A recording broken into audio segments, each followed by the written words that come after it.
Gentlemen, Mr. Hamilton would like to invite you to the VIP.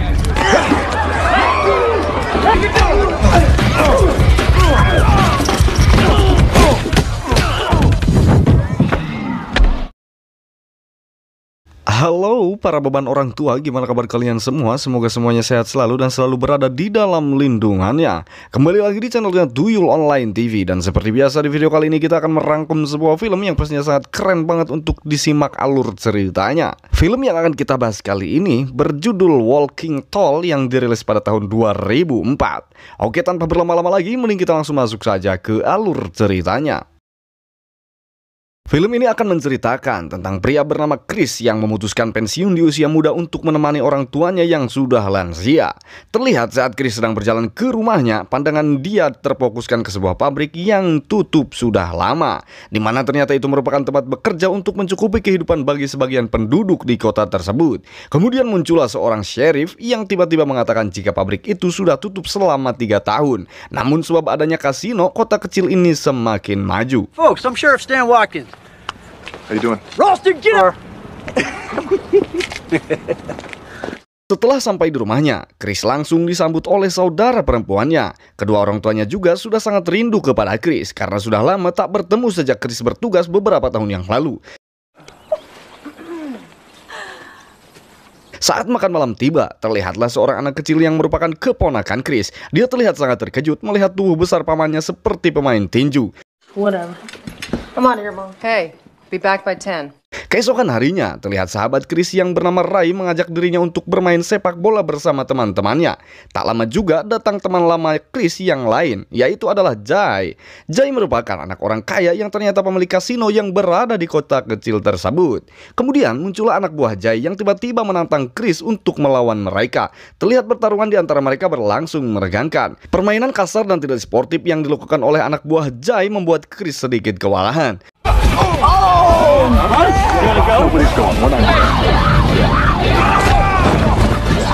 Setelah semua permainan selesai, sebagai ucapan selamat datang, Jay mengundang Chris untuk mendatangi kasinonya. Chris pun menerimanya dengan baik. Hey, Sarge. Good game. Maybe next time. Singkat cerita, malam harinya terlihat Chris dan Ray datang ke kasino, di mana di sana dipenuhi mesin permainan dan wanita seksi. Kemudian terlihat Jay dan mengatakan jika dia sudah menyiapkan ruang VIP khusus untuk Chris dan juga Ray, di mana di ruangan tersebut juga sudah ada wanita cantik yang siap menemani mereka.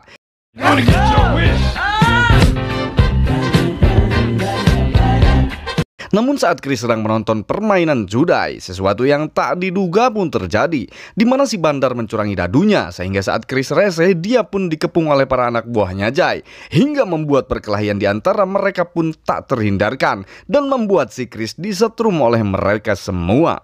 Just give me my money.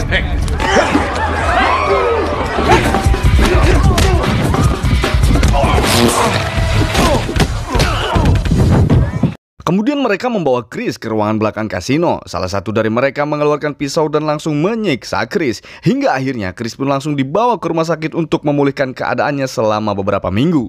Namun sebagai tentara pasukan khusus, kejadian tersebut bukanlah hal yang sulit untuk Chris dapat pulih kembali.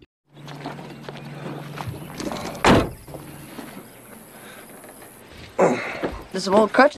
Terlihat saat Chris sedang mengangkut papan, datanglah Jay yang meminta maaf atas perbuatan anak buahnya yang sudah berlebihan. Namun di sana Jay malah menawarkan Chris untuk bergabung di kasinonya, serta memberi Chris uang sebagai ganti rugi akibat kejadian tersebut. Meskipun Chris sudah memaafkannya, namun dia tak mudah untuk melupakan perlakuan yang diterima dari anak buahnya Jay.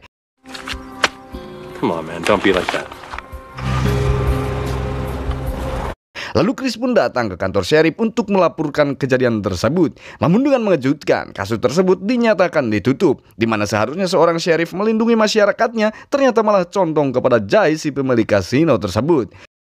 Basically, we'll see. I said, I'm not gonna let this stand. Chris pun kembali dibuat terkejut saat dirinya baru saja tiba di rumahnya, di mana dia melihat keponakannya overdosis akibat obat terlarang. Dan Chris pun bertanya kepada temannya tentang siapa yang menjual barang haram tersebut. Ternyata tak lain adalah para anak buah Jay lah yang menjual narkoboy di kota kecil tersebut. Dengan penuh emosi, Chris pun pergi ke garasi untuk mengambil senjatanya dan pergi ke kasino tempat anak buah Jay berada.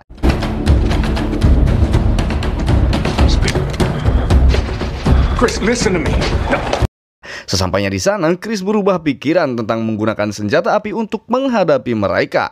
Dan Chris pun langsung mengambil sebatang kayu yang berada di dalam mobilnya. Saat masuk ke dalam kasino, Chris langsung menghancurkan mesin-mesin judi yang ada di sana.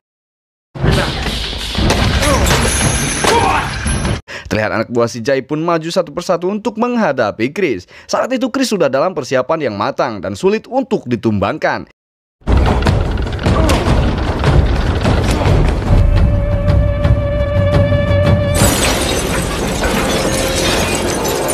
Jay yang berada di sana hanya terdiam menyaksikan Chris yang menghancurkan tempatnya, dan saat itulah mereka berdua menjadi musuh. Akibat perbuatannya, Chris ditangkap oleh sheriff. Dan diadakan persidangan untuk menentukan Chris bersalah atau tidak, di mana akhirnya para jaksa membebaskan Chris setelah melihat bekas luka yang telah dilakukan oleh para anak buah Jay. Your Honor. Your seat. Mr. Vaughn, you are now charged with what they've just seen. Mr. Vaughn, take your seat. Dengan sikap bijak dan tegas, Chris mengungkapkan kekecewaannya terhadap kota kelahirannya tersebut saat mengetahui sudah dipenuhi oleh peredaran narkoba serta para penegak hukum yang kurang melindungi masyarakatnya. Melihat hal itu, jaksa dan para tertua di kota tersebut pun mengangkat Chris sebagai kepala sheriff yang baru, tentu dengan harapan kotanya menjadi lebih baik lagi. Di hari pertama Chris menjadi kepala sheriff, dia langsung memecat semua staf dan sheriff lama yang dianggap sebagai penegak yang kotor dan korup. Kemudian Chris mengangkat Ray untuk menjadi deputinya dalam membantu membuka peredaran narkoba di kota tersebut. Tanpa membuang banyak waktu, mereka pun langsung menginterogasi orang-orang yang dicurigai sebagai pengedar. Dan setelah semua informasi mengarah kepada anak buah si Jay, mereka pun langsung menangkapnya untuk diinterogasi. No. Mereka menginterogasi dengan cara merusak mobil bagusnya agar dapat buka suara tentang di mana sumber narkoba disimpan dan dibuat. Dikarenakan tetap bungkam, Chris pun membawanya ke kantor untuk dikurung ke dalam sel.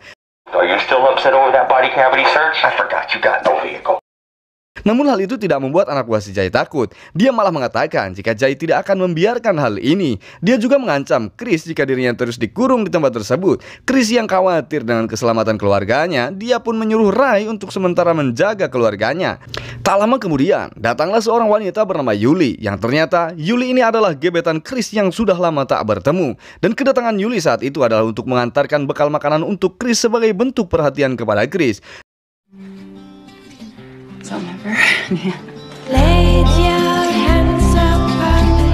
Di tempat lain terlihat Jay yang sedang menelpon anak buahnya termasuk para sheriff yang sudah Chris pecat. Jay menyuruh mereka untuk memberi pelajaran kepada Chris dengan cara membunuh keluarganya serta menghancurkan kantor sheriff. Lalu tiba-tiba mobil dinas Chris pun meledak. Hal itu membuat Chris dan pacarnya panik, namun tidak dengan anak buah Jay yang berada di dalam sel. Justru ia sangat senang dan kegirangan.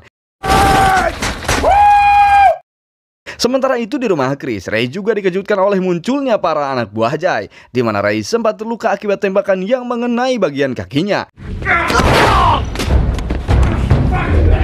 Namun dengan segala kemampuannya, Ray berhasil menyelamatkan keluarga Chris dengan melalui adu tembak dengan para penjahat tersebut.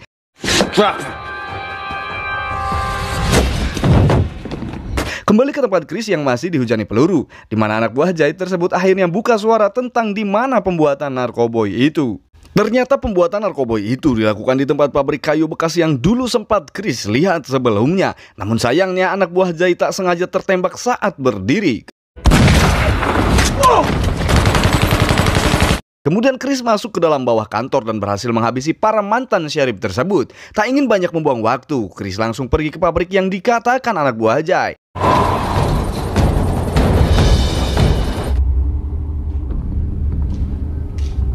Ternyata di sana sudah ada Jay yang berhasil menjebak Chris untuk jatuh ke dalam lubang kasir, di mana si Jay pun ikut terjatuh oleh Chris juga. Kemudian Jay terlihat mendorong Chris keluar dari pabrik, di mana saat itu Chris kabur ke tengah hutan. Jay pun mengikutinya saat mereka berdua bertemu. Di sanalah pertarungan pun dimulai. Dengan tubuh yang besar serta pengalaman yang cukup, tentu saja Chris bisa dengan mudah mengalahkan Jay hingga membuat semuanya berakhir.